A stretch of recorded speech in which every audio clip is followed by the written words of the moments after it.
NASA's Perseverance Mars rover captured this 360-degree panorama of an area on Mars, showing the beauty and complexity of the Martian landscape. The stunning imagery shows the rover's tracks prominently in the center, highlighting its journey across the Martian landscape, and also emphasizes the subtle and captivating details of the Martian terrain. The exploration of Mars has been a focal point in the field of planetary science, particularly with the advances made by robotic missions. Perseverance rover, one of the latest entrants in this ongoing exploration, has made significant strides in understanding the Martian environment and assessing its potential for past life.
This view shows sand dunes on Mars during springtime in the northern hemisphere. The view was captured by the Mars Reconnaissance Orbiter and shows the polar region still blanketed by seasonal carbon dioxide frost or dry ice. The many bumps are sand dunes less than 100 meters across that are mostly covered by seasonal frost, appearing in a manner that looks artificial but is a natural consequence of the wind patterns in this region. The smaller, darker spots are places where the seasonal frost has sublimed away, exposing the dark surface below. The combination of all these features makes for this remarkable unearthly scene.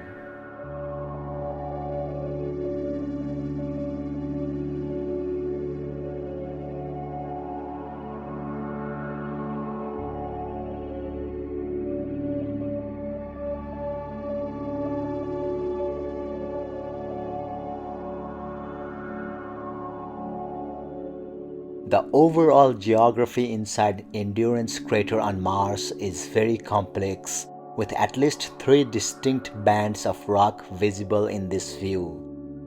Opportunity rover spent about half a year exploring Endurance and discovered that liquid water hadn't flowed across the surface just once here, but was of an episodic nature and wasn't permanently present, with floods periodically washing over the landscape and then drying up again. Interpretation of the materials such as sulfates in Endurance's evaporite outcrops has led mission scientists to believe that this shallow sea was probably rather acidic in nature, but couldn't rule out that life may have been present at some point. Also, sample rocks drilled by the rover here showed that they are made up of the same evaporite-rich materials as those found in Eagle crater. An evaporite is a water-soluble sedimentary mineral deposit that results from concentration and crystallization by evaporation and an aqueous solution.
This view shows a series of sedimentary deposits in the Yellowknife Bay area of Gale crater. Scientists have estimated that a sample rock that Curiosity rover drilled here of the Shipbed mudstone deposit at the lower left in this scene has been exposed at the surface for only about 80 million years. The estimate is based on amounts of certain gases that accumulate in a rock when it is close enough to the surface to be bombarded by cosmic rays. An explanation for that unexpectedly young exposure age comes from improved understanding of how the layers are eroding to expose underlying layers. The explanation proposes that the mudstone which formed in an ancient lake is being exposed by abrasion by wind-blown sand, and the role for wind is strongly suggested by the undercutting of the shipbed layer below the lake sandstone. The pattern here suggests that the Yellowknife Bay outcrop is being exposed by wind-driven scarp retreat, the sideways erosion of a vertical face. The rock lays about 8 inches high at the bottom of the scene, where the lake layer meets the shipbed layer is about 50 feet from the rover's location when this image was taken.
Located in Gusev crater, the dune field seen here along the base of a hill was investigated by the Spirit rover for several days, collecting images and data.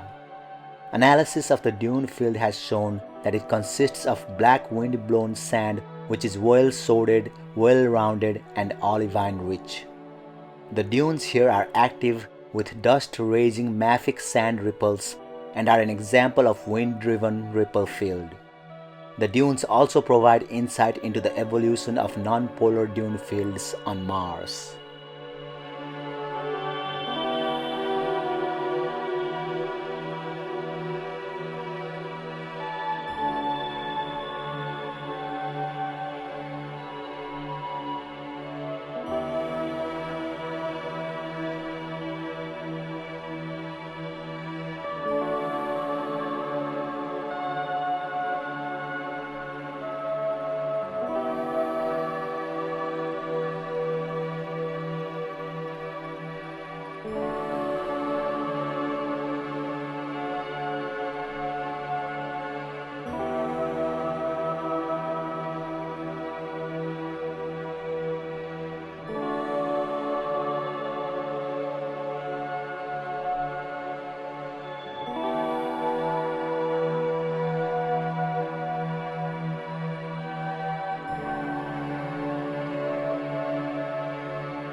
This view shows a series of finely layered deposits on the floor of Holden crater. The layered deposits are especially well exposed in the southwestern section of the crater, where erosion by water flowing through a breach in the crater rim created some spectacular outcrops. In this location, the deposits appear beneath a cap of alluvial fan materials, appearing tan to brown in this view. Within the deposits, individual layers are nearly flat-lying and can be traced for hundreds of meters to kilometers. Information from the Mars Reconnaissance Orbiter suggests that at least some of these beds contain clays. By contrast, the beds in the overlying alluvial fan are less continuous and deep in various directions, showing less evidence for clays. Collectively, the characteristics of the finely bedded deposits suggest they may have been deposited into a lake on the crater floor, perhaps fed by runoff related to formation of the overlying fans.